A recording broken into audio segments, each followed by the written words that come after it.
This is the importance of early start. इसलिए जल्दी शुरू कर रहे हैं। अभी थोड़ा सा लोड ले लेंगे, आगे जाके आनंद ही आनंद है। आप सोचो, आप रिलैक्स कितना हुए मेंटली, आपके सिलेक्शन के चांसेस कितने बढ़ गए 12th के साथ साथ। इससे बेटे लॉन्ग टर्म में आपको फायदा मिलता है। देखो, एक तो होता है गवर्नमेंट मेडिकल कॉलेज, क्या होता है, एक होता है ड्रीम कॉलेज। सिलेक्ट होकर के यहाँ आगे बढ़ेंगे, जीवन में कभी फाइनेंशियल प्रॉब्लम तो नहीं आएगी। ये 3 ही सलाहकार आपके होने चाहिए, आप हमेशा ध्यान रखो प्यारे बच्चों। बैठो बैठो बेटे, बैठो, बहुत बढ़िया, बैठिए। वाह भाई वाह, 12वीं में आ गए आप लोग। एक बार तालियां बजाओ अपने लिए भाई। क्लास के बाद जब आप 11वीं कक्षा में आए, अच्छा कह रहा हूँ, कोई शेर सुनाया मैंने कोई भाई जो अच्छा कह रहा है। जब आप 10th क्लास से लेकर के सोचो 11th क्लास में आए, तो एकदम से कोई आसान काम नहीं था आप लोगों के लिए, क्यों प्यारे बच्चों? फिर यहाँ की पढ़ाई भी बढ़िया थी। कुछ बच्चे तो ऐसे बैठे हुए हैं जो मुझे दिख रहे थे जिनको घर जाना था। मैं तो घर जाऊँ, लेकिन मैंने उनको समझाया, उन्होंने मेरी बात मानी। क्यों जी? मेरी बात मानी, और मेरी बात मान करके उस पर थोड़ा सा रिजिड रहे, और आज उसका प्रतिफल उनके सामने है कि हमें ऐसा लग रहा है कि हम 12th के साथ नीट क्रैक कर सकते हैं। किसके साथ? 12th के साथ आप लोग नीट क्रैक कर सकते हैं। विश्वास कीजिए, सपना होता है लोगों का, क्योंकि जब बच्चे 12th के बाद नीट का पेपर देते हैं प्यारे बच्चों, तो उन्हें नीट की ABCD भी पता नहीं होती। आप अपने भैया बहन जो आपके बड़े सीनियर लोग हैं, अगर आप उनसे कभी बात करेंगे, ऐसा नहीं है कि वो होशियार नहीं है, लेकिन उन्हें इस रास्ते का बिल्कुल अंदाजा ही नहीं है। जबकि आप लोग थोड़ा मेहनत करके धीरे धीरे सफ़र पे चलते चले जाओगे। अभी से आप कंपटीशन को समझोगे। उनके लिए OMR 12th के बाद उन्होंने पहली बार OMR भरी, जबकि आप सोचो, आप तो 11th में अभी तक कितनी बार OMR भर चुके हैं? भर चुके हो ना? अरे बोलो भाई। अब आपकी OMR की प्रैक्टिस बढ़िया हो रही है। अब आपकी OMR पे गलतियां इतनी थोड़ी होती हैं, है ना, कम होती हैं। लेकिन पहले आपने जब पहला एक दूसरा पेपर दिया था तो OMR पे गलतियां बहुत हुई। हमें यही समझ में नहीं है भाई, ये तरीका क्या है पेपर देने का। और सबसे बड़ी बात पता है क्या है? हम सब पढ़ते तो हैं ही, लेकिन पढ़ने के साथ साथ हम लोग खेल भी खेलते हैं। तो हमें ये पता है कि अच्छा खेल तब खेला जाता है जब हमें खेल के नियम बढ़िया समझ में आते हैं। किसके नियम? मेजर ध्यानचंद ये कहते हैं कि पहले खेल के नियमों को समझिए और फिर बेहतर खेलने का प्रयास करिए। अगर नीरज चोपड़ा भाला फेंक रहा है और सोचो उसका पैर लाइन से जरा सा आगे निकल जाए, लाइन से जरा सा, तो उसने कितना भी भाला आगे फेंको, उसको पेनल्टी के हिसाब से बाहर कर दिया जाएगा। ये सब जानते हैं। तो आप सोचो, अगर खेल का नियम ही नहीं समझ में आएगा तो खेल कैसे खेलेंगे? आप कोई भी खेल खेलिए, आपको चेस कितनी भी बढ़िया आती है, कैसे बढ़िया आएगी भाई? बढ़िया तो तभी आएगी ना जब आपको चेस के नियम पता होंगे। जब हमें शतरंज के नियम नहीं पता, घोड़े की चाल नहीं पता, ऊंट कौन सा है ये नहीं पता, तो सोचो फिर हम अच्छा कैसे खेलेंगे? और जिस व्यक्ति को ये बात ज़्यादा अच्छे से पता है, क्या वो ज़्यादा बेहतर खेलेगा? अच्छा खराब कुछ नहीं होता, सब चीज़ें खेल के नियमों से ही आधारित होती हैं। अगर आपको नीट के पेपर के बारे में उसकी बारीकियां पता है, अगर आपको पता है कि फॉर्म भरते समय ये गलती नहीं करनी है, तो क्या आप तब भी अपने सिलेक्शन के चांस बढ़ाते हैं कि नहीं बढ़ाते? आप 100% अपने सिलेक्शन के चांस बढ़ाते हैं। तो प्यारे बच्चों, जो पढ़ाई का आ रहा है वो तो अलग चीज़ है, वो जो आ रहा है वो तो अलग चीज़ है, लेकिन पढ़ाई का आने के साथ साथ आप ये बात समझिए कि आपको क्या उस मेथड का भी आइडिया है जिस मेथड पर ये पेपर आधारित है। वो प्रैक्टिस से आएगा। गलत तो नहीं कह रहा, है ना? तो हमें जब हम पढ़ाई शुरू करते हैं, तो पढ़ाई शुरू करते समय अगर हमें जल्दी खेल के नियम पता लग जाए तो ज़्यादा बेहतर होता है। मैं ग्रामीण परिवेश से था यार, 11वीं 12वीं पता ही नहीं लगी कब हुई। फिर किसी ने कहा भाई 12वीं पास हो गई है, इंजीनियरिंग का फॉर्म तो भर देना। तब जाके मैंने इंजीनियरिंग का पहली बार फॉर्म भरा, पहली बार मैंने इंजीनियरिंग का पेपर दिया। अब आप बताओ मेरा सिलेक्शन कैसे हो सकता था भाई? लेकिन अगर मुझे कोई ये कहे कि भाई ऐसा कोई आईआईटी होती है, आईआईटी बॉम्बे होता है, या कोई एम्स दिल्ली नाम का कोई जगह होती है जिसका पेपर ऐसा आता है, इस पेपर को आप अभी से तैयारी करो, यानी कि आप ओलंपियाड है या आप 11वीं 12वीं से कोचिंग तैयार करो, भाई बोर्ड तो होता रहेगा, लेकिन अगर आप कंपटीशन को साथ साथ समझते रहोगे तो क्या मेरे लिए कंपटीशन क्रैक करना आसान होता कि नहीं होता?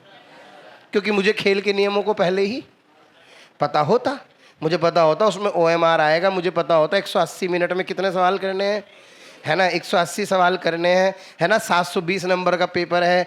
पेपर अगर भारी आएगा तो मुझे पता है कौन से सवाल छोड़ने होंगे और कौन से सवाल करने होंगे। ये कोई बोर्ड का एग्जाम तो है नहीं। बोलो बच्चों, आपके बोर्ड में 90-95% आ जाए और आपका नीट ना हो, और बोर्ड में कितने आ गए 90-95% और नीट नहीं हुआ, तो क्या कोई वैल्यू रहेगी? लेकिन अगर सोचो आपके बोर्ड में मात्र 75% है और नीट क्लियर हो जाए, क्या लोग आपसे बात करेंगे, आपसे पूछेंगे ना भाई? क्योंकि इसको पास करने के लिए 50% नंबर रखे हैं गवर्नमेंट ने केवल। आप सोचे क्वालिफाइंग मार्क्स बोर्ड के कितने प्रतिशत हैं? मात्र 50। हम तो ज्यादा लाएंगे, लेकिन आप सोच करके देखो वैल्यू किस चीज की है? समय से तैयारी करने की, नीट क्रैक करने की। अभी जो आपके 12th वाले भैया बहन है, उनका 15 सितंबर को कोर्स पूरा कर दिया था हम लोगों ने।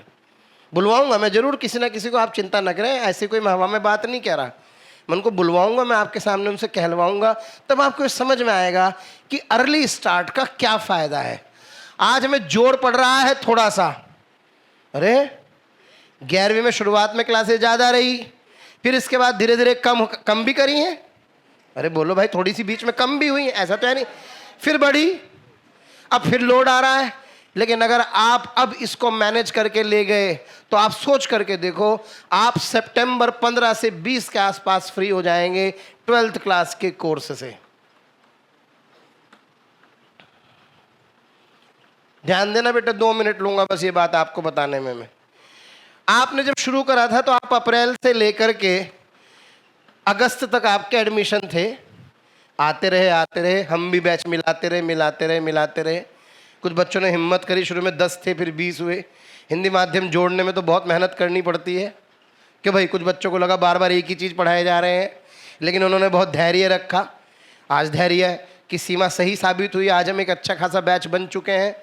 तो प्यारे बच्चों, आप सोचो अप्रैल अगस्त से आपने शुरू करा और आपका टारगेट था 28 फरवरी क्या पूरा करने का? 11वीं।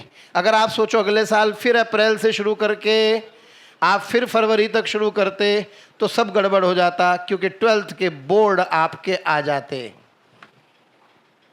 डबल प्रेशर होता। और फिर आप क्या कहते हैं, भाई हम तो बोर्ड करेंगे, नीट देंगे अगले साल। दिमाग में ऐसा रहता है प्यारे बच्चों, रहता है कि नहीं? तो हमने क्या किया, इसको हटाया। हमने कहा कोई बात नहीं, आपके कोर्स को थोड़ा सा बढ़ाया। 11th के कोर्स को अप्रैल से शुरू करते हुए दिसंबर 10 तक लगभग 70 से 80% कोर्स 11वीं का ख़त्म करा दिया, क्योंकि हमें पता था फ्रीज तो हम यहीं पे हो ही जाएंगे। और साथ में टारगेट बनाया कि 20 से 25% कोर्स 12th का अभी करा देंगे 28 फरवरी से पहले।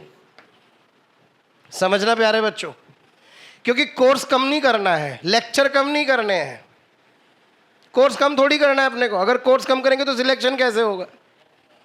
क्लासें उतनी ही रहेंगी, कोर्स उतना, लेकिन क्या थोड़ी प्लानिंग पहले करनी पड़ेगी? अरे बोलो भाई। तो प्यारे बच्चों, थोड़ी सी प्लानिंग हुई।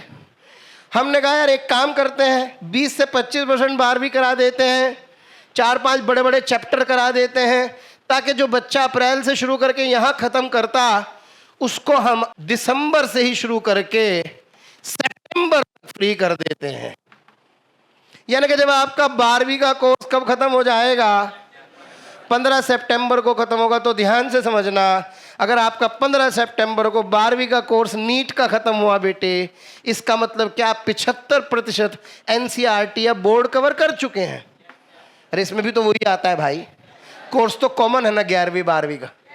अब आपको कोई टेंशन नहीं रही कोर्स की, अब आप आराम से अपने बोर्ड की प्रिपरेशन करिए और बस इसको रिवाइज करने के लिए रेगुलर टेस्ट दीजिए, बर्डन ही नहीं होगा। लेकिन सोचो अप्रैल से शुरू करके अगर आप दिसंबर या फरवरी में खत्म कर रहे होंगे तो क्या आपका बोर्ड वाला सारा करिकुलम खराब हो जाएगा? This is the importance of early start. इसलिए जल्दी शुरू कर रहे हैं। अभी थोड़ा सा लोड ले लेंगे, आगे जाके आनंद ही आनंद है। आप सोच के देखो, गलत कह रहा हूं तो बताओ बेटा। इसलिए अर्ली स्टार्ट के बारे में कहा। भाई कुछ लोगों के सवाल है, सर 11वीं तो खत्म कर लो पहले। अरे भाई कर तो रहे, कहां दिक्कत आ रही है बताओ?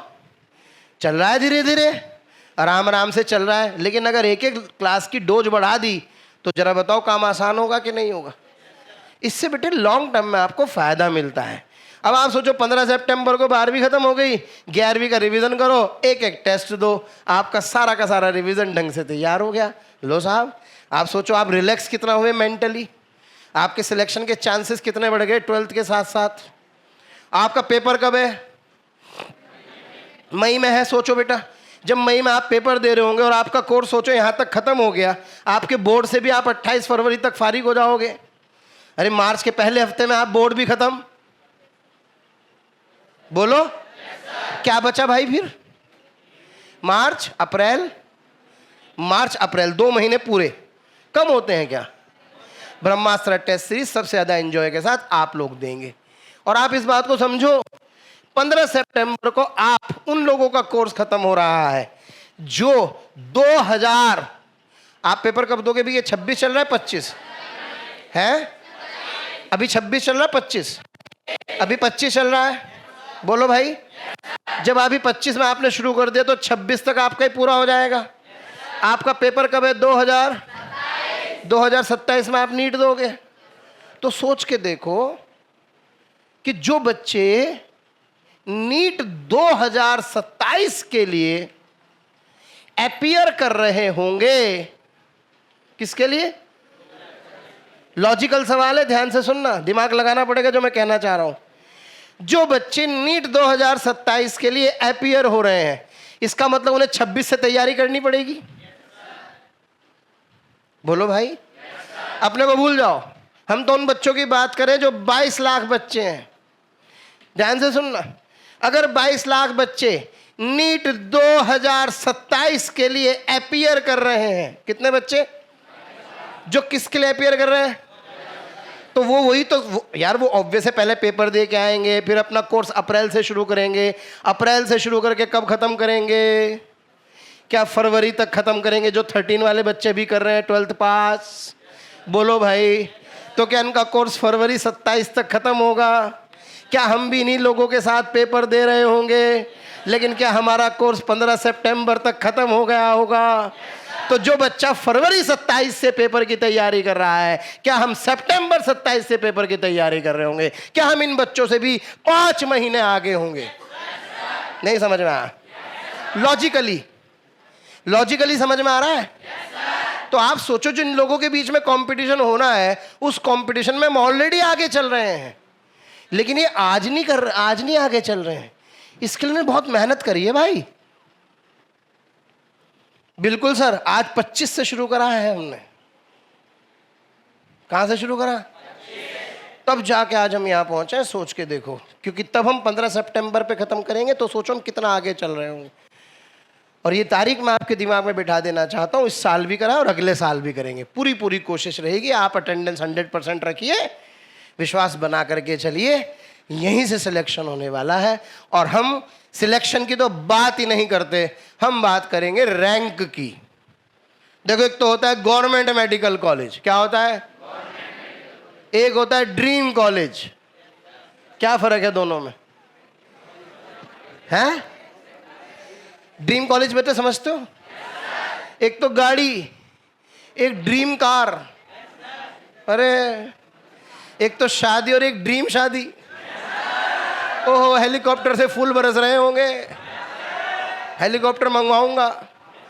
आप इस बात का अर्थ समझिए जो मैं कहना चाह रहा हूं, कि हमें उस चीज पे संतोष नहीं करना है जो लोग हमारे लिए छोड़ रहे होंगे। हमें अपने हक की लड़ाई लड़नी है, मुझे एक ही सीट चाहिए, और वो भी मुझे गवर्नमेंट मेडिकल कॉलेज की नहीं बल्कि एम्स कॉलेज यानी कि ड्रीम कॉलेज की चाहिए। क्या सब बच्चों को क्लियर है? मन कर रहा हो तो ताली बजा देना, क्योंकि ये छोटे मोटे सपने नहीं है प्यारे बच्चों। जिस दिन आप सिलेक्ट हो करके वाइट कोट पहन रहे होंगे, उस दिन आप अपने घर में बेंचमार्क सेट कर रहे होंगे, उस दिन आप अपने पेरेंट्स को एक अच्छा लेवल दे पा रहे होंगे, उनकी खुशी के लिए काम कर रहे होंगे। और विश्वास कीजिए, आप ढूंढ लो अपने पास कितने बच्चे सिलेक्ट हुए हैं। जब आप नंबर ढूंढोगे तो आपको बहुत कम लोग मिलेंगे। इसलिए जब आप सिलेक्ट होंगे तब आपको अपनी वैल्यू समझ में आएगी। जान लगाओ, थोड़ी सी प्लानिंग को समझो, समझ में आया कैसे व्यवस्थाएं होंगी। ये सोचना आपका काम नहीं है। एक घोड़े को केवल रथ में जुड़ करके दौड़ना होता है। उसे इस बात की अगर चिंता होने लगी कि मैं कैसे दौड़ूंगा, क्या मेरे लिए व्यवस्था होगी, तो वो अपना परफॉर्म नहीं कर पाएगा। इसलिए आपका पर्पज़ ये नहीं होना चाहिए। जो काम पेरेंट्स का है आप उन्हें बताइए, जो काम आपका है आप करिए। आपका काम है अपने नंबरों को ग्रेजुअली बढ़ाते चलिए। आपके नंबर धीरे धीरे बढ़ेंगे, आपका कॉन्फिडेंस धीरे धीरे बढ़ेगा। अब तक हमें आपको कंपैरिजन करना है तो किसी उस बच्चे से करिए जो बच्चा आप ही की तरह किसी स्कूल में पढ़ रहा होगा, लेकिन वो स्कूल में पढ़ रहा है और सोचो आप यहाँ पे पढ़ रहे हो। आज आपके और उसकी नॉलेज में फ़र्क आ जाएगा, नहीं तो धीरे धीरे और आ जाएगा, क्योंकि जितना पेन आप ले रहे हैं उतना पेन कोई नहीं ले रहा। अभी आप देखना, जब मैं आपको ये 20% कोर्स पूरा करवा दूंगा, 20 से 25% कोर्स, आप फरवरी में घर जाओगे तो ऐसे दिखोगे जैसे बगुलों में हंस होता है। समझे? लेकिन ईमानदारी रखिए, ऑनेस्टी रखिए अपने काम के प्रति। और रोज का काम क्या करना है? रोज। टॉपर बच्चा अलग नहीं होता, सिलेक्टेड बच्चा अलग नहीं होता। बस फर्क यह है कि वो किसी को मिलता नहीं है। यार जो सिलेक्ट हो गए वो थोड़ी, उससे थोड़ी बात हो रही है। जो सिलेक्ट नहीं है वो हमारे आसपास घूम रहा होता है। सिलेक्टेड बच्चा कहाँ है? वो तो कॉलेज में है। यूट्यूब पे जो ज्ञान बांट रहे हैं उनसे हमें ताल्लुक नहीं, क्योंकि पता नहीं क्या ज्ञान चल रहा है। अरे भाई गलत थोड़ी कह रहा हूं। तो हमें सलाह कौन दे? या तो मास्टर जी दे।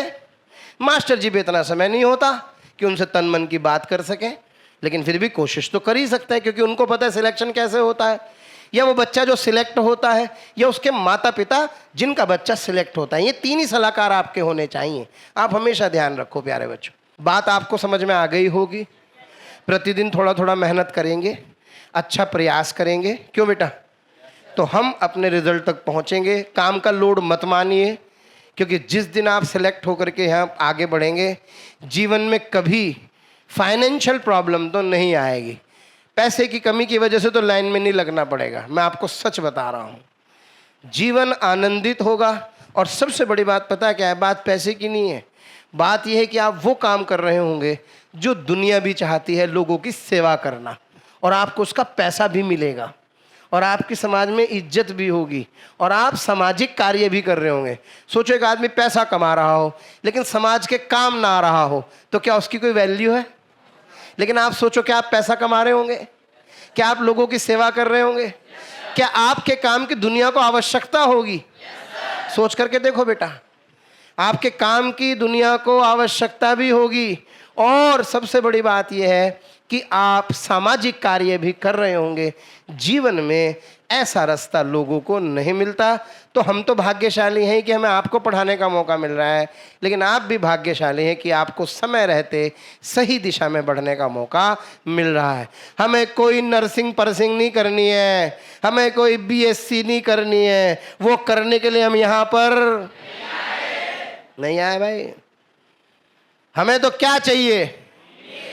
कॉलेज या dream college? Sir early start इसलिए थोड़ी कर रहे हैं भैया, अपने को ड्रीम कॉलेज चाहिए।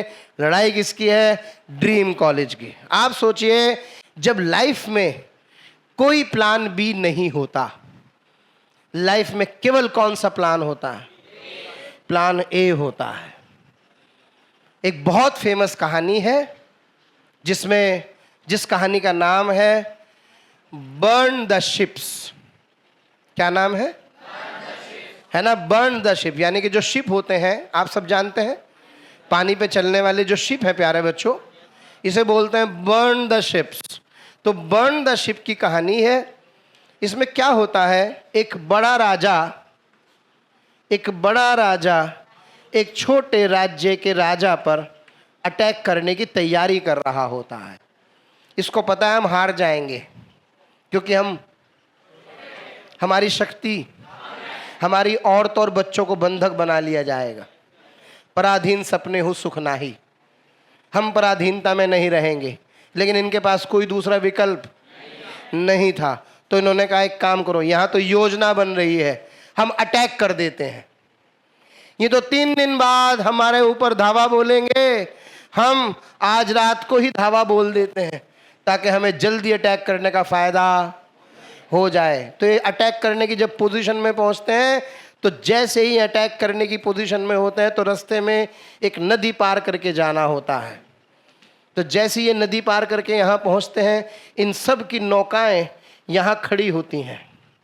यहाँ तो जो छोटे राज्य के राजा का कमांडर होता है, वो अपने सिपाहियों को आदेश देता है, बर्न द शिप्स, इन नौकाओं में आग लगा दो। कह रहा महाराज ये तो अपनी है, हम तो दूसरे पर अटैक करने के लिए आए थे। तो उसने कहा करो या मरो, कोई दूसरा विकल्प। उसने कहा बर्न द शिप्स, हमारे पास वैसे भी वापस जाने का कोई विकल्प।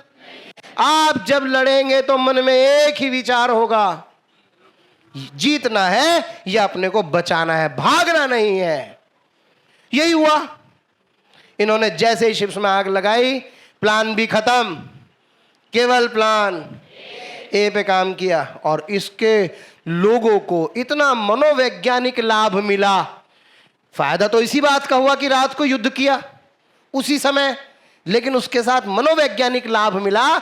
इस मनोवैज्ञानिक लाभ से इस राज्य के राजा ने अपनी प्रजा को सेव कर लिया। सीखने की बात क्या है, जब आप एक लक्ष्य के पीछे चलते हैं तो ईश्वर भी आपकी सहायता करता है और आप सफल होते हैं। और दुनिया में किसी 50 काम करने की वैल्यू नहीं होती। मानव हैं आप, तो कमाल के मानव हैं, आप तो कमाल के सेपियंस हैं भाई। आप सबसे कमजोर हैं शरीर में, लेकिन सबसे ज्यादा शक्तिशाली हैं दिमाग से। मुझे बताया बायोलॉजी के स्टूडेंट, आपको बताने की जरूरत। तो बात को शॉर्ट करते हैं भाई, क्या लहरों से डरकर नौका पार, और कोशिश करने वालों की क्या इस बात पे क्रॉस लगा दिया जाए? No plan only plan. क्या अभी हम प्लान ए पे काम करेंगे? क्या हम रेस में सबसे आगे चल रहे हैं? क्या हमारे सिलेक्शन के चांसेस सबसे ज़्यादा हैं? ऑब्वियस है प्यारे बच्चों, आप ऑफलाइन कोचिंग में हैं, आप रेस में सबसे आगे चल रहे हैं। प्लीज़ कोई हीनता का भाव मत रखिए, कोई समय खराब मत कीजिए। चंदन के वृक्ष पे कितने भी सर पलपटे हों, चंदन अपनी शीतलता नहीं छोड़ता। आपकी कंपनी कितनी भी खराब हो, आपको अपने अंदर कोई खराब परिवर्तन नहीं लाना है प्यारे बच्चों। एक बहुत अच्छा जीवन आपका इंतजार कर रहा है। आपके पेरेंट्स, आपके भाई बहन, आपके भाई भतीजे सब आप लोगों से उम्मीद कर रहे हैं, क्योंकि आप लोगों को ईश्वर ने यहाँ तक लाने के लिए चुना है। कितने बच्चे कोटा कोचिंग के बारे में सोच के रह जाते हैं, सोच के बेटा आज आपका सपना पूरा हुआ है कि आज आप यहाँ बैठे हैं और रेस में सबसे आगे चल रहे हैं। आप विश्वास कीजिए, तो क्यों ड्रीम कॉलेज नहीं मिलेगा? लेकिन थोड़ा सा त्याग तपस्या करनी होगी।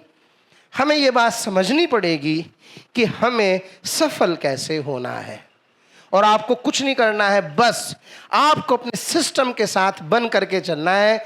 ये आपका सिस्टम है जिसमें एक दिन की अधिकतम 4 कक्षाएं हैं। इसी के साथ बस आप सेट होते रहोगे, सिलेक्शन अपने आप हो जाएगा। समझ में आई बेटे बात? तो आशा करता हूँ मेरी बात सबको क्लियर हो गई होगी। मैं पढ़ाऊंगा भी, चिंता मत करो, मैं पढ़ाना भी शुरू कर रहा हूँ। आपको पढ़ के भी बहुत मज़ा आएगा। और जितनी फिजिक्स आपकी अब तक की टफ थी 11वीं की, 12वीं की फिजिक्स बहुत आसान है। तभी प्यारे बच्चों 11वीं की फिजिक्स को 2 बार पढ़ाया जाता है। कितनी बार? तो आपकी जैसे थर्मोडायनेमिक्स है, मान लो ऊष्मा का भाग है, उसे 2 बार पढ़ना पड़ता है। यांत्रिकी है, उसको 2 बार पढ़ना पड़ता है। हालांकि आपके अध्यापकों ने और आपने काफ़ी मेहनत करी है एक बार उसको पढ़ने में। जब आप दोबारा उसको पढ़ेंगे तो विश्वास कीजिए अलग लेवल की स्पीड बढ़ती है, क्रिकेट के पहले 10 ओवर में रन कम बनते हैं और बाद के 10 ओवर में रन, क्योंकि तब तक गेंद पर नजर जम चुकी। लेकिन ऑब्वियस है हाथ में क्या होने चाहिए? विकेट। अगर हाथ में विकेट नहीं होंगे तो काम। आइए शुरू करते हैं आज के 12th का पहला चैप्टर, ज्यामितीय प्रकाशिकी। क्या शुरू कर रहे हैं? ज्यामितीय प्रकाशिकी। बेटा हेडिंग डालिए फटाफट से, ज्यामितीय प्रकाशिकी, ज्योमेट्रिकल ऑप्टिक्स। बेटा इंग्लिश की टर्म साथ साथ लिखेंगे, ठीक है? इंग्लिश के टर्म इसलिए साथ साथ लिखेंगे क्योंकि पेपर में कभी कभी हिंदी में त्रुटि हो जाती है, तो उसको इंग्लिश वाले से क्या कर लेना चाहिए? कंपेयर। तो इससे हमारी गलती बच जाती है। ज्योमेट्रिकल ऑप्टिक्स, ज्यामितीय प्रकाशिकी। ज्यामितीय प्रकाशिकी, ज्योमेट्रिकल ऑप्टिक्स आज हम शुरू करने वाले हैं। इसमें हम चर्चा करेंगे सबसे पहले प्रकाश क्या है। बेटे आप केवल सुनिए थोड़ी देर के लिए, है ना? थोड़ी देर के लिए सुनते हैं, अचंभित होते हैं, क्या है ये, इस पे चर्चा करते हैं। आपसे मैं कुछ नहीं पूछूंगा, आप तो केवल ज्ञान को इकट्ठा करिए, है ना? इंफॉर्मेशन को स्टोर करिए, ठीक? प्रकाश क्या है? प्रकाश एक प्रकार की ऊर्जा है जो हमारी आँख की रेटिना को संवेदित करके हमें संसार की विभिन्न वस्तुओं को देखने का ज्ञान कराता है। ऐसे ही पढ़ा है बचपन में। प्रकाश एक प्रकार की ऊर्जा है जो हमारी आँख की रेटिना को क्या करता है? संवेदित, और जिससे हम क्या करते हैं, है ना, समस्त वस्तुओं को देखते हैं। अगर यहाँ लाइट बंद हो गई तो हम एक दूसरे को नहीं, क्या अंधेरा हो जाएगा? इतनी सी बात हमें पता है। लेकिन अभी आप थोड़ी देर बाद कहोगे कि मुझे तो प्रकाश के बारे में प्रकाश से भी ज़्यादा आइडिया हो गया, इतना तो प्रकाश को प्रकाश के बारे में नहीं पता जितना मुझे उसके बारे में पता है। तो क्या शुरू किया जाए? सबसे पहली चीज, परिभाषा में नया परिवर्तन करते हैं। मैक्सवेल के अनुसार, मैक्सवेल के अनुसार प्रकाश एक वैद्युत चुंबकीय तरंग है। कैसी तरंग है ना प्यारे बच्चों? बिल्कुल नई परिभाषा है, लेटेस्ट। प्रकाश एक वैद्युत चुंबकीय तरंग है। इंग्लिश में इसको बोलते हैं इलेक्ट्रिक मैग्नेटिक वेव। प्रकाश एक विद्युत चुंबकीय तरंग है। इसकी गति आप सुनोगे, इसकी गति होती है 3 गुना 8 मीटर प्रति सेकंड। अच्छी खासी है भाई, यानी कि 3 लाख किलोमीटर प्रति सेकंड। सोचो क्या तरंग है, इसमें एक विद्युत क्षेत्र होता है, एक चुंबकीय क्षेत्र होता है। एक विद्युत क्षेत्र, एक चुंबकीय क्षेत्र, और ये इसके संचरण की दिशा है। ये एक्स अक्ष के अनुदिश है, ये वाई अक्ष के अनुदिश है, ये जेड अक्ष के अनुदिश है। कमाल की बात है, बी तथा ई लंबवत होते हैं। बी तथा संचरण की दिशा लंबवत होती है, विद्युत क्षेत्र तथा संचरण की दिशा भी। तो इसका मतलब क्या ये आपस में एक दूसरे के लंबवत होते हैं? बोलो प्यारे बच्चों। ये सदिश राशियां हैं। कैसी राशियां हैं? और 2 लंबवत सदिशों के बारे में मैं जानता हूं कि यदि 2 सदिश एक दूसरे के लंबवत होते हैं तो उनका अदिश गुणन 0 होता है। क्या होता है? अदिश गुणन 0 होता है। जैसे आपको याद होगा ए बी कॉस थीटा, क्योंकि दोनों के बीच का कोण कितना है बेटे? 90। जब थीटा कितना है? 90, तो बी डॉट ई का अर्थ हुआ बी ई कॉस थीटा, यानी कि कॉस 90, तो 0 आ जाएगा। क्या सब बच्चों को क्लियर है? थोड़ा थोड़ा। क्या प्रकाश एक विद्युत चुंबकीय तरंग है? तो फिर ये विद्युत चुंबकीय तरंग क्या है? जब प्रकाश एक विद्युत चुंबकीय तरंग है तो ऐसी कितने प्रकार की विद्युत चुंबकीय तरंगे हैं भाई? बताओ कैसा सवाल पूछ रहे हैं मास्टर जी?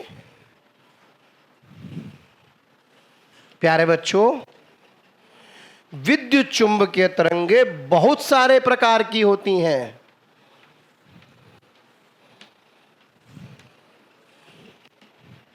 बाजार से रेडियो खरीदा, क्या खरीदा? रेडियो। और रेडियो को उठा के रखा माइक्रोवेव में। माइक्रोवेव में रखने पर क्या चीजें रक्त तप्त हो जाती? यहां से बना अवरक्त। आओ देखें।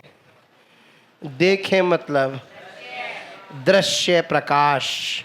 ये दुनिया के वो 7 रंग हैं जो हमें दिखाई, ये लाल और ये बैंगनी। हम तुम यूवी अल्ट्रावायलेट तरंगे, पता नहीं क्या हुआ। आओ XYZ बोलते हैं, जैसे पता नहीं, जिस विकिरण के बारे में पता नहीं था उसका नाम एक्स रख दिया। अज्ञात एक्सरेज। मां से पूछें गामा। बाजार से क्या खरीदा? इससे बना रेडियो तरंगे। कहाँ रख दिया? इससे बनी माइक्रोवेव तरंगे। इसके बाद क्या वो रक्त तप्त हो गई? तो कौन सी तरंगे? अवरक्त तरंगे। इसके बाद कौन सी तरंगे? दृश्य तरंगे। इसके बाद कौन सी तरंगे? क्या परा बैंगनी तरंगे? क्या इसके बाद एक्स तरंगे? क्या इसके बाद गामा तरंगे? ठीक है प्यारे बच्चों। इसके बाद अंतरिक्ष तरंगे होती हैं, लेकिन इनके बारे में हम चर्चा नहीं करते एनसीईआरटी के अनुसार। हाँ जी, ये सारी की सारी विद्युत चुंबकीय तरंगे हैं, जिसका एक भाग प्रकाश है। इसलिए सवाल ये था, क्या सवाल था? सभी विद्युत चुंबकीय तरंगे प्रकाश हैं। सभी विद्युत चुंबकीय तरंगे प्रकाश हैं। या दूसरा स्टेटमेंट, प्रकाश एक विद्युत चुंबकीय तरंग है। बताओ भाई कौन सा सही है? क्या सबको क्लियर है? क्या बेटे पहला स्टेटमेंट गलत है? बिल्कुल गुरुजी। सारी विद्युत चुंबकीय तरंगे प्रकाश, बल्कि क्या प्रकाश एक प्रकार की विद्युत चुंबकीय तरंग है?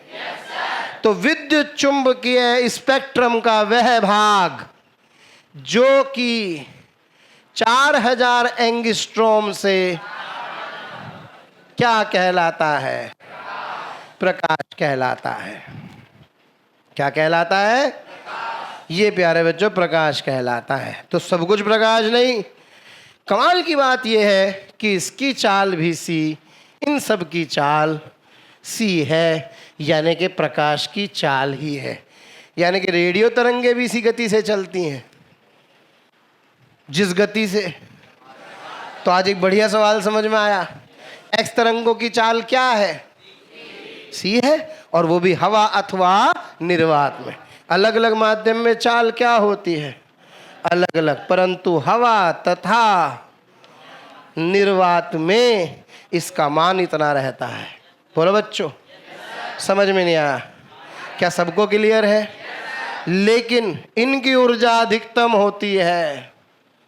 और प्यारे बच्चों, इनकी ऊर्जा, तभी तो आप जेब में मोबाइल रख के घूम रहे हो, क्योंकि इनकी ऊर्जा क्या बहुत कम है। माइक्रोवेव में कभी भी खाना खाने पर कुछ भी नहीं होता, खाना गर्म करने पर कुछ भी नहीं होता, क्योंकि इनकी ऊर्जा तो, क्योंकि यहाँ तक तो कोई दिक्कत होती ही नहीं है। तभी तो हम जीवन में इनका प्रयोग कर पाते हैं। बोलो बच्चों, रात को जब वो वाइल्ड फोटोग्राफी होती है जिसमें कछुए को अंडा देते हुए दिखाया जाता है, तो उसमें क्या होता है? वो लाल रंग का चमकता है, फायरी फायरी, उस आग सी दिखती है, आग सी। तो वो क्या है? वो उसका बेसिकली एक तरह का स्पेक्ट्रम ही तो है, जिससे थोड़ी मोटी फोटोग्राफी हो जाती है। लेकिन वो उसका रियल फोटो थोड़ी है, क्योंकि वो हमारे अवरक्त विकिरण को क्या कर रहा है? सेंस कर रहा है।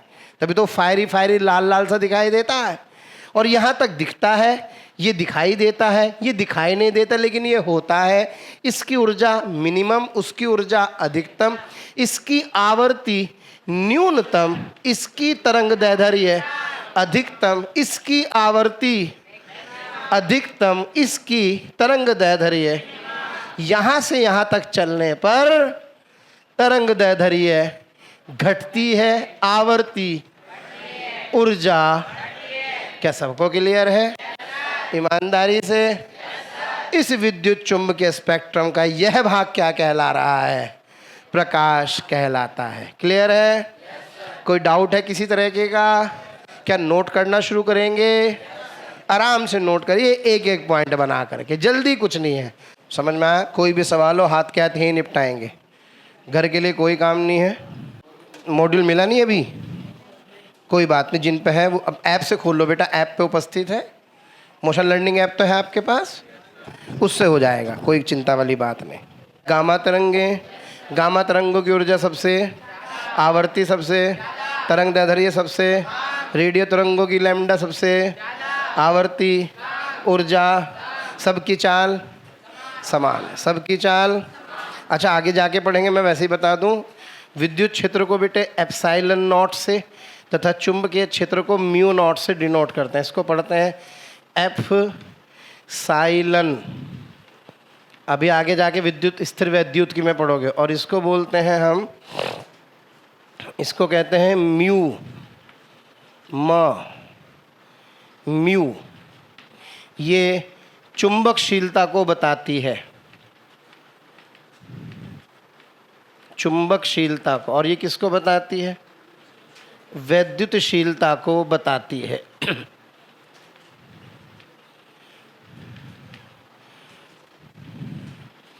भाई कुछ चीज़ें होती हैं खाने में, जब आप खाना ऑर्डर करने जाते हो तो मीनू कार्ड में होता है कि हमारे यहाँ ये आइटम मिलती हैं। उनका स्वाद पता लग जाता है क्या उससे? लेकिन पता लगता आइटम है, तो ये वही नाम है बस। तो प्रकाश की जो चाल होती है, प्रकाश की चाल का संबंध होता है C बराबर 1/म्यू नॉट एप्सिलॉन नॉट। ये याद रखना है, आगे जाके समझ में आएगा। C बराबर 1/म्यू नॉट एप्सिलॉन नॉट।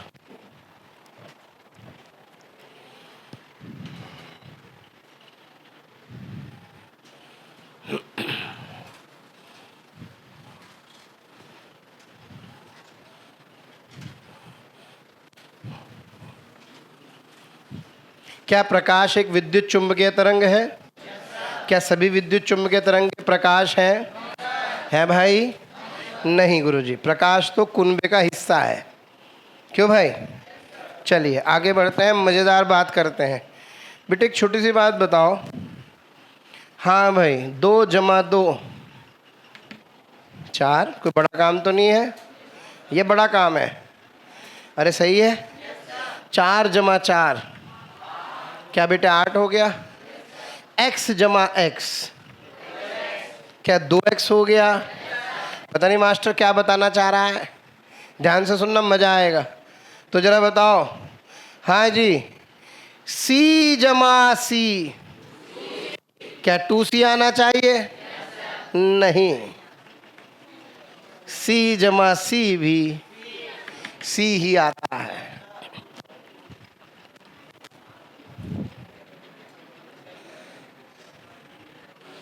मजा तो इसी चीज का है। क्यों भाई? C + C, ये बात किसने बताई थी? आइंस्टीन ने। किसने बताई थी? ये बात आइंस्टीन ने बताई थी। उसने कहा था कि यार C + C 2C नहीं होता, बल्कि C + C। इसका एक्सप्लेनेशन समझिएगा बड़ा आसान शब्दों में। वैसे उसका एक्सप्लेनेशन भारी है, लेकिन अगर आप इसे आसान शब्दों में इसका एक्सप्लेनेशन समझें तो इसका एक्सप्लेनेशन ये है। क्या प्यारे बच्चों, अनंत में कुछ जोड़ते हैं तो क्या अनंत आता है? अनंत में कुछ घटाएंगे क्या अनंत ही आएगा, और अनंत में अनंत जोड़ेंगे क्या तो भी अनंत ही आएगा। क्या सी की चाल, सी का मान बहुत ज़्यादा है, क्या ये लगभग अनंत है, इसलिए अनंत में अनंत जोड़ने पर 2 गुना अनंत नहीं बल्कि अनंत ही आता है, इसलिए सी में सी जोड़ने पर 2C नहीं। समझे भाई? मैं ईश्वर का अंश हूँ, ईश्वर और मैं सब एक ही हैं, क्योंकि वो अनंत है, मुझे भी अनंत में मिल जाना है, सब कुछ क्या है, अनंत ही है। यही तो अद्वैतवाद का सिद्धांत होता है। द्वैतवाद मतलब 2 और अद्वैतवाद मतलब एक, सिंगुलैरिटी जिसको हम बोलते हैं। तो भाई अनंत में कुछ मिलेगा तो क्या बनेगा, अनंत। अनंत में से कुछ जाएगा तो क्या बनेगा, अनंत। अनंत में कुछ जोड़ेंगे तो क्या बनेगा, इसलिए सी में सी जोड़ेंगे तो क्या आएगा। कह दो समझ में नहीं आया? नहीं आया बेटे, बड़ी दिक्कत वाली बात है। नहीं आया तो आया, अच्छा हाँ, यूँ नहीं यूँ। चलो भाई, हाँ जी आगे बढ़ते हैं। तो बाजार से क्या खरीदा, कहाँ रखा, क्या हो गया, आओ देखें अकेले या हम तुम, जाने क्या हुआ, किससे पूछें, माँ से पूछते हैं। क्या क्लियर है बेटा? अब आएगा मज़ा जब इस पे होगा सवाल, क्योंकि देखो थ्योरी पढ़ने से तो किसी का भला हुआ नहीं। हाँ बाबूजी, ये अच्छा सवाल है तुम्हारा, कक्षा के बाद चर्चा करेंगे। हाँ भाई अगला सवाल, वाह जी वाह, अच्छे बात तो सही कही, करेंगे चर्चा। हाँ भाई, एक्स तरंगे, कौन सी तरंगे? लाल रंग की तरंगे, नीले रंग की तरंगे,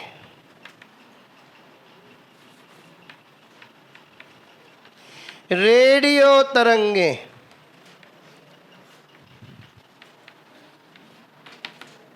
और पराबैंगनी तरंगे। हाँ भाई, इनको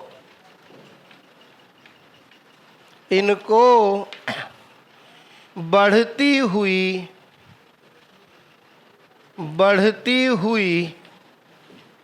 ऊर्जा के क्रम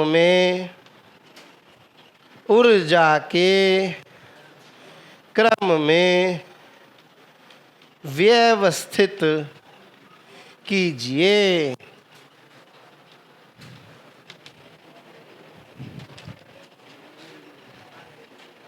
भाई मज़ा तो तब आए जब किसी चीज़ पे सवाल बने। भाई स्पेक्ट्रम याद करने का फ़ायदा भी तो होना चाहिए। आज हमने स्पेक्ट्रम याद किया है तो उस पर सवाल भी होना चाहिए। मोबाइल छुपा लो भाई सब लोग, मैं आ रहा हूँ। है तो नहीं मोबाइल किसी के पास? नहीं है तो, लेकिन अंदर है सब। क्यों बाबूजी? को नहीं क्यों ले जाएं? इससे वादा करेंगे भाई कम प्रयोग करो। हाँ, जीवन में जिस चीज़ की अधिकता से नुकसान हो रहा उस कार्य को नहीं करना चाहिए। और किसी की बात कोई कहे ना कहे, खुद के बुद्धि विवेक से भी काम लेना चाहिए। क्यों बेटा? हमारे शरीर में जो हमारा मन है, एक आत्मचिंतन, एक चेतना है, वो चेतना हमें हमेशा समझाती रहती है। मैं ही नहीं कह रहा हूँ उसकी सारी बातें मानो, शंकालु हो जाओ, लेकिन वो जो चेतना आपसे कह रही है उस पर गौर जरूर फरमाइए। समझे बेटा? मना किसी चीज़ को नहीं है, लेकिन आप सब जानते हैं कि किसी चीज़ की अधिकता और किसी चीज़ की कमी क्या प्रभाव डाल सकती है। मुझे लग रहा है उत्तर आने वाला है। कैसी ऊर्जा? बढ़ती हुई ऊर्जा। बढ़ती हुई ऊर्जा के क्रम में कौन बनेगा करोड़पति में? ऐसा ही सवाल तो आता है पहला। क्यों भाई? कह रहा पृथ्वी, सूर्य, बृहस्पति, शनि को बढ़ते हुए क्रम में लिखिए। वहाँ भी लोग गलती कर देते हैं जल्दबाजी के चक्कर में।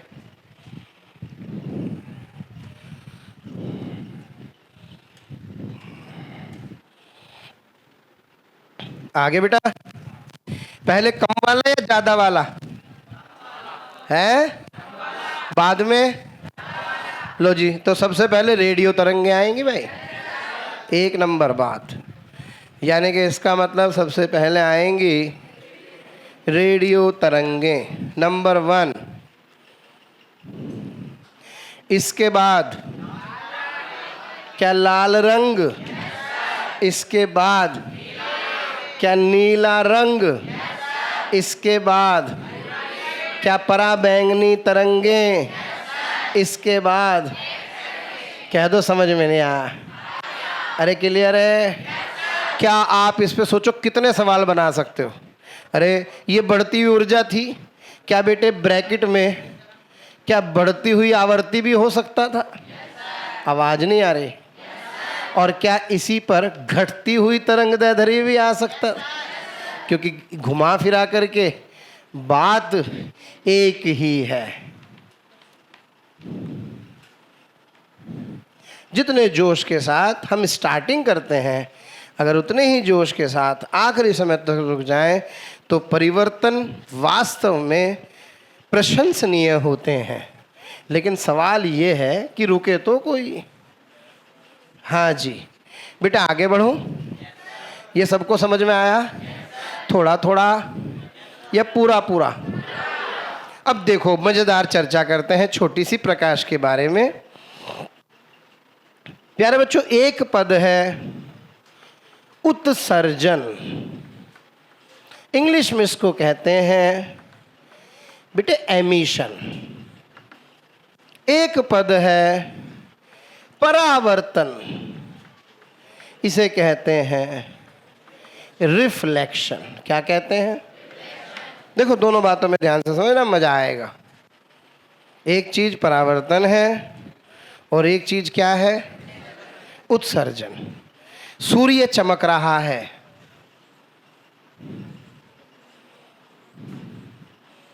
प्यारे बच्चों, उत्सर्जन के कारण। सोच के देखो भाई, सूर्य कैसे चमक रहा है? उत्सर्जन के कारण चमक रहा है। क्यों भाई? लेकिन एक दर्पण चमक रहा है। बिल्कुल भाई, प्रकाश की किरण आई और आकर के आपकी आंखों में इसने क्या चकाचौंध उत्पन्न कर दी? तो ये जो चकाचौंध हो रही है, ये किसके कारण है? परावर्तन के कारण। उत्सर्जन में तापक्रम बहुत ज़्यादा होता है, क्योंकि जब वस्तु का तापक्रम बहुत ज़्यादा होता है तो ये अपने अंदर से ऊर्जा निकालने लगती है। निकालती विद्युत चुंबकीय तरंगे ही है। समझ में आई बात? लेकिन वो अपना प्रकाश किसी दूसरे का प्रकाश ना हो करके इसका खुद का प्रकाश होता है। अब मैं जिस बात पे चर्चा करूंगा बहुत मजा आएगा और एक बढ़िया सवाल का जवाब आज हमें मिलेगा। ध्यान से सुनिएगा। हाँ भाई, अमावस्या और पूर्णिमा में मतलब समझते हो क्या अंतर होता है? गुरुजी, अमावस्या होती है काली घनी अंधेरी रात।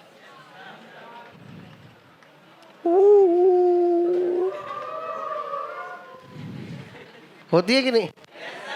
अमावस्या की काली घनी अंधेरी रात।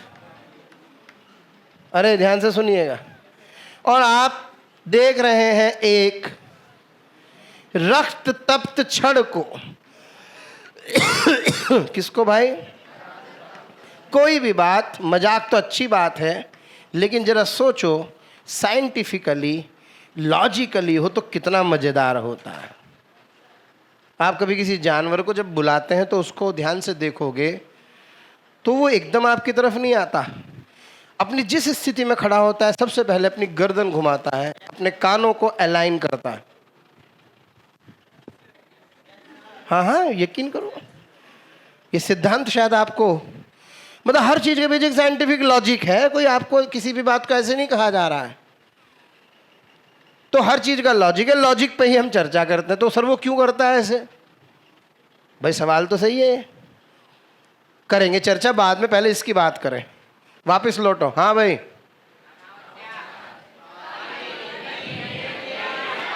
कैसी छड़ कैसी दिखाई देगी?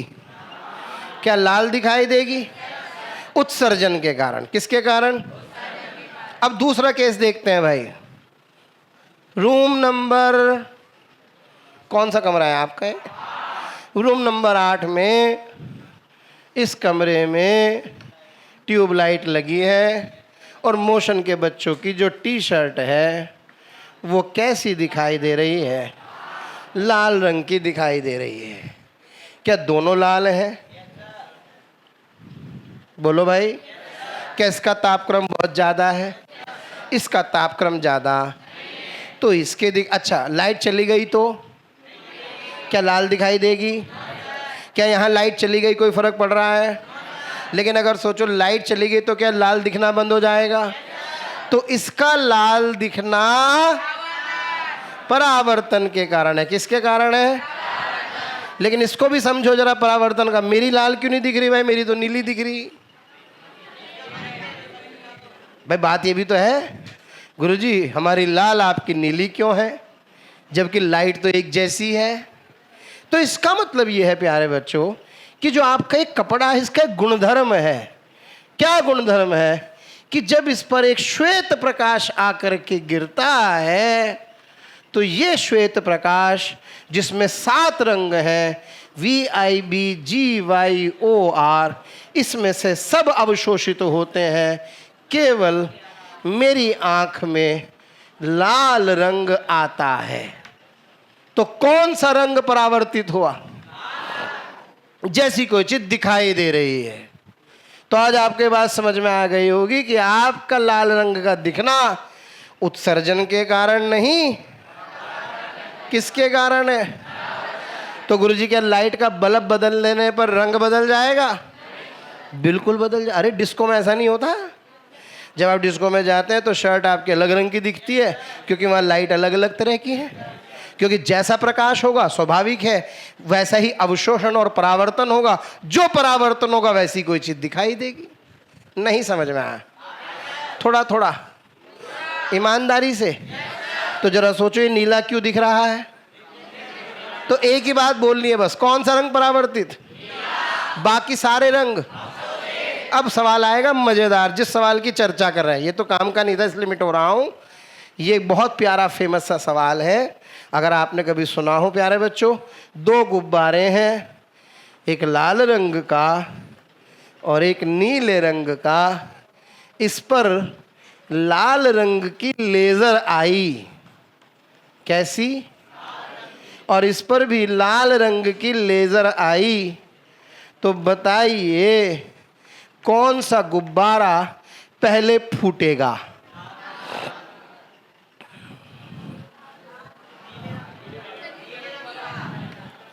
कौन सा गुब्बारा पहले फूटेगा? देख लो आंसर बदल दिया लोगों ने। अब आप सोचो तर्क के साथ किसी चीज का उत्तर देने में कितना मजा आता है। आप समझ गए ज्ञान और विज्ञान का अर्थ? वी मतलब शुद्ध ज्ञान, जिसे आप क्या कहते हैं? विज्ञान। एक शुद्ध होता है, एक अशुद्ध होता है और एक विशुद्ध होता है। तो ज्ञान के आगे क्या लग रहा है, अज्ञान या विज्ञान? तो आप सोचो शुद्ध ज्ञान पढ़ रहे हो, मजा आ जाए इस सवाल का जवाब लॉजिकल तरीके से। कैसे रंग का बेटे? कैसे रंग का? क्या लाल दिखाई दे रहा है? आवाज नहीं आ रही। क्या लाल दिखाई दे रहा है? क्या नीला दिखाई दे रहा है? क्या कौन सा रंग परिवर्तित कर रहा है? कौन सा परिवर्तित कर रहा है? लेजर कैसी है? क्या ये लाल रंग को परिवर्तित करेगा या अवशोषित? ये लाल को परावर्तित करेगा या अवशोषित? इसका मतलब गुरुजी जब लाल रंग की लेजर आएगी तो इस पर टकरा करके क्या हो जाएगी? परावर्तित। लेकिन क्या ये इसको अवशोषित कर रहा होगा? क्या इसका तापक्रम बढ़ जाएगा? क्या ये फूट जाएगा? तो कौन सा फूटेगा भाई? नीला पहले फूट जाएगा। समझ में आई बात? थोड़ी थोड़ी ठीक है, ऐसे ही मजा आएगा। अब आप समझना, जो आपका 11वीं का एकदम से जो एंथ डाउन हो रहा था, क्या आज थोड़ा सा अप हो गया? ऐसे ही अप हो जाएगा। हम आपको खींच के ले जाएंगे अपने साथ, इसलिए समय से 12वीं शुरू होनी जरूरी है। क्यों दूसरा विचार आए? अरे कहाँ का दूसरा विचार? क्यों निगेटिविटी अपने अंदर लाएं? समय से चलते हैं, आगे बढ़ते हैं, पिछली चीज़ों को बार बार रिपीट करते हैं। मुझे लगता है शायद ज़्यादा बेहतर समझ में आएगा। अगले टर्न पे सवाल करेंगे भाई सब लोग। आज के लिए इतना काफ़ी है। बोलो भाई। मुझे जानते हैं आप। मैं आपका प्रधान सेवक अमित वर्मा, एवी सर। और कोई भी दिक्कत हो बेहिचक मैसेज करो, कभी भी किसी भी तरह की दिक्कत हो। इजाज़त है। Thank you very much. चलो।